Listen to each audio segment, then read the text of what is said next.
السلام عليكم ورحمة الله وبركاته. حبايبي طلاب سنة 6 ابتدائي، ازيكم عاملين ايه؟ النهاردة ان شاء الله هشرح تاني درس عندنا في المنهج اللي هو تحليل العدد لعوامله الأولية. طيب ليه يا ميس تاني درس مش أول درس؟ عشان أول درس اتغير عندنا في المنهج، فأول ما ينزل الجديد ان شاء الله هشرحه وهنزله لكم برضو على الصفحة. تحليل العدد لعوامله الأولية يعتبر درس مش جديد، خدناه السنة اللي فاتت، بس في النهاردة أو السنة دي هناخد عليه طريقة جديدة كده هنشرحها السنة دي إن شاء الله. ويلا بينا نخش الدرس. الأول بسم الله الرحمن الرحيم، عايزين نبدأ نفتكر إيه الفرق أصلا ما بين عوامل العدد والعوامل الأولية. يعني لما أجي أقول عوامل التمانية، كلمة عوامل العدد بس يعني أنا بشوف كام في كام يديني تمانية. فلما أجي أقول عوامل التمانية كام في كام يديني تمانية، 1 في 8، وعندي كمان 2 في 4. في حاجة تانية؟ لا. طيب ايه هي عوامل 12؟ يعني كام في كام يديني 12؟ يعني عندي 1 في 12. وطبعا يفضل ان احنا نمشي بالترتيب، يعني جدول 1 جدول 2 جدول 3 جدول 4 عشان ما انساش حاجة. جدول 2 عندي 2 في 6، جدول 3 عندي 3 في 4. يبقى 1 في 12 او 2 في 6 او 3 في 4.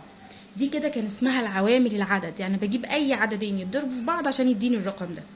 لكن العوامل الأولية للعدد لا، ده أنا عايزة أشوف العدد ده كام في كام بس في الأعداد الأولية بس. طيب ده كنا بنستخدمه إزاي؟ كنا بنستخدمه عن طريق التحليل، إن إحنا كنا بنعمل التمانية كده ونعمل الشجرة بتاعة التحليل وأشوف التمانية دي كام في كام؟ 2 في 4. الاتنين ده أولي، يبقى هعمل دايرة كده واركنه على جنب. طب الأربعة ده مش أولي، لا أنا مش عايزاه، أنا عايزة أعداد أولية كلها، فهخلي الأربعة دي 2 في 2. يبقى الاتنين ده أولي والاتنين ده كمان أولي. يبقى أصبح التمانية عبارة عن 2 في 2 في 2. يبقى أقدر أقول كده إن التمانية بتساوي 2 في 2 في 2. او اقول العوامل الاوليه للتمانية هي 2 و2 و2. وعشان اتاكد ان انا صح اضرب دول في بعض، 2 في 2 ب4، 4 في 2 ب8، يبقى انا كده مظبوط. نفس الكلام لو هجيب العوامل الاوليه لل12، يبقى انا همسك ال12 واحللها. ال12 دي عباره عن كام في كام؟ ممكن ناس تقول لي 2 في 6، ممكن ناس تقول لي 3 في 4، الاتنين صح. 2 في 6، الاتنين ده اولي فهركنه على جنب، لكن الستة مش اولي همشيه واشوفه كام في كام. الستة 2 في 3، الاتنين اولي هركنها والتلاتة كمان اولي هركنه. يبقى انا كده اصبح عندي ان ال12 عبارة عن 2 في 2 في 3. يبقى ال12 2 في 2 في 3. وطبعا نتأكد ان احنا صح، ان احنا لو ضربنا 2 في 2 ب4، 4 في 3 بكام؟ ب12. طيب هيجي حد يقول لي انا اصلا مش فاكر العوامل الاعداد الاوليه. طب ما انا لو عرفت 2 في 6 انا مش فاكر الستة ده اصلا اولي ولا مش اولي. اقول له تعالى نفتكر الاعداد الاوليه اللي احنا كنا بنغنيها وبنقول 2 3 5 والسبعة قبل ما انسى، 11 و13 17 و19، دول لحد ال20. هتكمل لل30 23 و29. يبقى دي الأعداد الأولية الأهم. طيب تعالوا نبص كده هنا، بيطلب مني برضو أحلل تاني، عايزني أحلل العدد 18 لعوامله الأولية. يبقى أنا هشوف ال18 دي عبارة عن كام في كام؟ 18 عبارة عن 3 في 6. التلاتة أولي هركنه على جنب، لكن الستة مش أولي، الستة عبارة عن 2 في كام؟ في 3. يبقى ده أولي وده أولي وده أولي. يبقى ال18 عبارة عن 3 في 3 في 2. ولو حد كان حللها بطريقة تانية وقال لي ال18 عبارة عن 2 في 9، الاتنين أولي هركنه على جنب والتسعة مش أولي هخليها 3 في 3. فبقى ده أولي وده أولي. هنوصل لنفس الناتج في النهاية، سواء بدأت 3 في 6 أو سواء بدأت 2 في 9. وصلنا لهنا 2 في 3 في 3، وهنا برضو 2 في 3 في 3. طيب العوامل الأولية لل20، عشان أحلل ال20 يبقى أنا همسك ال20 واشوفها كام في كام. ناس هتقولي 4 في 5 وناس هتقولي 2 في 10، مش مشكلة. 2 في 10، الاتنين أولي هركنه على جنب، لكن ال10 مش أولي فهخليها 2 في 5. ده بقى أولي وده بقى أولي. يبقى العوامل الأولية لل20 2 في 2 في 5، واتأكد إن أنا أضرب 2 في 2 ب4، 4 في 5 ب20. ما باخدش الأعداد اللي مش أولية، باخد الأولي بس. طيب تعالوا ناخد العوامل الأولية لل30. ال30 عبارة عن كام في كام؟ 3 في 10 أو 5 في 6 أو 2 في 15، مش هتفرق.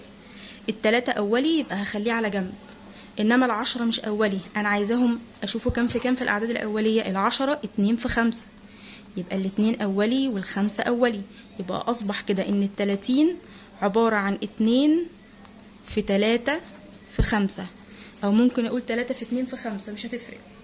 أتأكد 2 في 3 ب6، 6 في 5 ب30، يبقى كده مظبوط. طيب ال24 كام في كام يدينا 24؟ ممكن أقول 2 في 12، ممكن أقول 4 في 6، ممكن أقول 3 في 8. أنا هاخد 4 في 6. ال4 مش أولي، يبقى أنا هاخد أشوف ال4 كام في كام؟ 2 في 2. طب ما هو ال6 برضو مش أولي، يبقى أنا همشيه وأشوف هو كام في كام؟ 2 في 3. بصوا كده بقى، ده أولي ده أولي ده أولي ده أولي، يبقى أصبح عندي إن ال24 عبارة عن 2 في 2 في 2 في 3. اتأكد كده إن أنت صح. 2 في 2 ب4، 4 في 2 ب8، 8 في 3 ب24، كده مظبوط. طيب في حاجة برضو كنا بناخدها السنة اللي فاتت اسمها عين ميم ألف وميم ميم ألف. عين ميم ألف دي يعني العامل المشترك الأكبر، وميم ميم ألف يعني المضاعف المشترك الأصغر.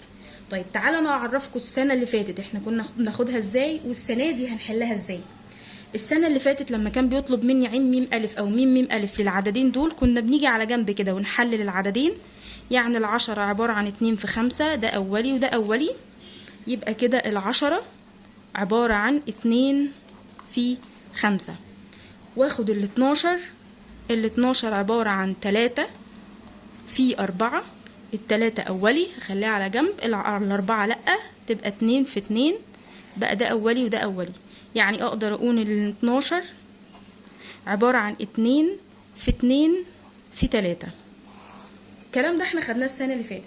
طب كنا بنجيب ازاي من الاتنين دول عين ميم ألف وميم ميم ألف؟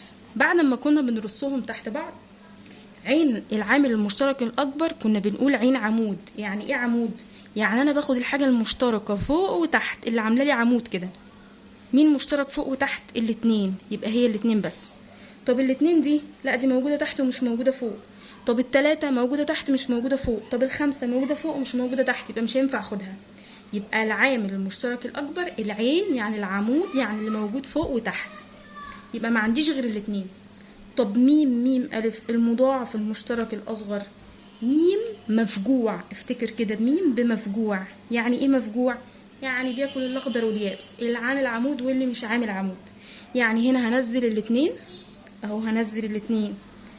طب والاتنين التانية هاخدها برضه عشان ده مفجوع، هاخد الاتنين. طب والتلاتة هاخدها برضه عشان ده مفجوع. طب والخمسة هاخدها برضه عشان ده مفجوع. يبقى كل دول هيتضربوا في بعض.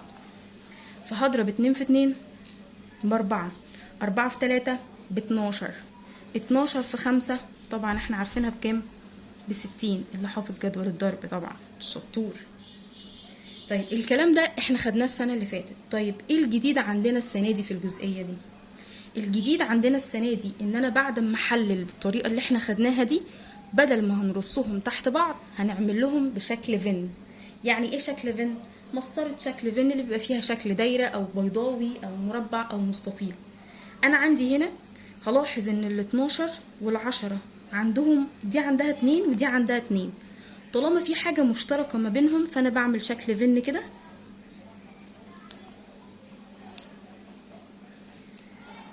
شكل بيضاوي كده لل10، وشكل بيضاوي تاني مشترك معاه في حتة لل12.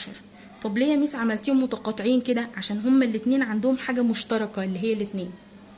طيب بعد ما اعمل الشكل ده هعمل ايه؟ امسك واحدة واحدة اشوف مين المشترك هنا وهنا. ال10 عندها 2 وال12 عندها 2، يبقى انا هاخد الاتنين دول احط منهم واحدة بس في النص، لان انا طالما حطيتها في النص يعني معناه ان انا بقول انها موجودة هنا وموجودة هنا. طبعا انا ماليش دعوه بالاعداد اللي مش اوليه، انا كل ده بشتغل على الاعداد الاوليه. طيب هاجي ابص عند ال10 الاقي عندها 5، هل ال12 عندها 5؟ لا، يبقى ال10 عندها حاجه مش موجوده عند ال12، فلما اجي احطها في الجزء الخاص بتاع ال10 بس، ماليش دعوه بقى بالجزء المشترك ما بينهم. يبقى انا خلاص كتبت كمان ال5. طب ال12 عندها 2 و3 تانيين مش موجودين عند ال10، يبقى انا هاجي عند ال2 وال3 دول واحطهم في الجزء بتاع ال12 بس. يبقى انا كده رسمت شكل فن. طب انا عايزه اجيب بقى عين ميم الف وميم ميم الف من شكل فن ده. عين ميم الف يعني الجزء المشترك اللي هو موجود في النص ما بينهم، ده اللي احنا جبناه اللي هو كام؟ الاتنين. طب ميم ميم الف، ميم لسه زي ما هو مفجوع برضو، ميم مفجوع على طول، يبقى هيعمل ايه؟ هياخد كل دول، يعني هاخد 2 و2 و3 و5. 2 في 2 ب4، 4 في 3 ب12، 12 في 5 بكام؟ ب60. نفس الحل اللي احنا طلعناه فوق، عين ميم الف وميم ميم الف. يبقى هي دي الطريقه الجديده اللي علينا ان احنا ناخد بيها ازاي نجيب عين ميم الف وميم ميم الف السنه دي. طيب تعالوا ناخد مثال تاني علشان نفهم اكتر. بيقول لي حلل العددين 18 و12 الى عواملهما الاوليه. حلل العوامل الاوليه، يبقى هعمل الشجره. يبقى هاخد ال12، شوف ال12 عباره عن كام في كام؟ 3 في 4. ال3 اولي هركنه على جنب، ال4 مش اولي فهخليها 2 في 2، يبقى ده بقى اولي وده اولي. يبقى ال12 عباره عن 2 في 2 في 3. طيب ال18 عبارة عن 2 في 9. الاتنين أولي هركنه على جنب، التسعة مش أولي فهخليه 3 في 3. طبعا أنا بشطب على الأعداد اللي مش أولية عشان مش هحتاجها معايا. طيب لقيته بعدها بيقول لي ثم استخدم مخطط فن لإيجاد عين ميم ألف وميم ميم ألف. أنا الأول حاجة ببص كده، هو في حاجة مشتركة عند دي ودي؟ لقيت دي عندها 2 ودي عندها 2، دي عندها 3 ودي كمان عندها 3. طالما في حاجة مشتركة ما بينهم، يبقى وانا بعمل شكل فن كده لازم اخلي جزء في النص موجود عند دي وموجود عند دي، اتقطعوا مع بعض فيه. هسمي دي ال12، الشكل ده بتاع ال12 والشكل ده بتاع ال18. نبتدي بقى نعمل ايه؟ نشوف المشترك. ها دي عندها 2 ودي عندها 2، يبقى هشطب عليهم واحط منهم واحدة بس في النص. طب دي عندها 3 ودي عندها 3، يبقى هشطب منهم واحدة واحطها في النص. ونخلي بالنا احنا ما بنحطش اتنينتين، يعني هنا في 2 وهنا في 2، ما بحطهمش مرتين، انا بحطهم مرة واحدة في النص، لان الجزء اللي في النص ده معناه ان هو موجود هنا وموجود هنا. يبقى انا الاتنين دول خدت منهم واحدة هنا، والتلاتة دي اللي التلاتين دول خدت منهم واحدة هنا. نلاقي ال18 عندها زيادة 3 مش موجودة الناحية التانية، فحطها عند الجزء بتاع ال18. طب نلاقي الاتنين عندها 2 هنا مش موجودة الناحية التانية، يبقى نحطها عند ال12. اصبح كده انا رسمت شكل فن. لقيته بعدها بيقول لي ثم اوجد عين ميم الف وميم ميم الف. خلاص عين ميم الف يعني العمود المشترك في النص ده كده، يبقى 2 في 3. 2 في 3 ب6. طيب ميم ميم الف، ايوه انا هسمع ناس هتقول ميم مفجوع على طول دلوقتي. يبقى ننزل بقى كل دول، يبقى الاتنين والاتنين والتلاتة والتلاتة التانية. 2 في 2 ب4، و3 في 3 ب9، يبقى 4 في 9 بكام؟ 36. يا رب تكون السؤال واضح ان شاء الله، تلاقوه سهل ما فيهوش حاجه. طيب ممكن السؤال يجيلي بالشكل ده، هو اللي يطلب مني انا احلل واجيب شكل فن واجيب عين ميم الف، وممكن الشكل يجيلي بطريقه تانية زي دي، هو مديهولي مرسوم جاهز ويطلب مني ان انا اجيب عين ميم الف وميم ميم الف. طيب في الحاله دي انا هعمل ايه؟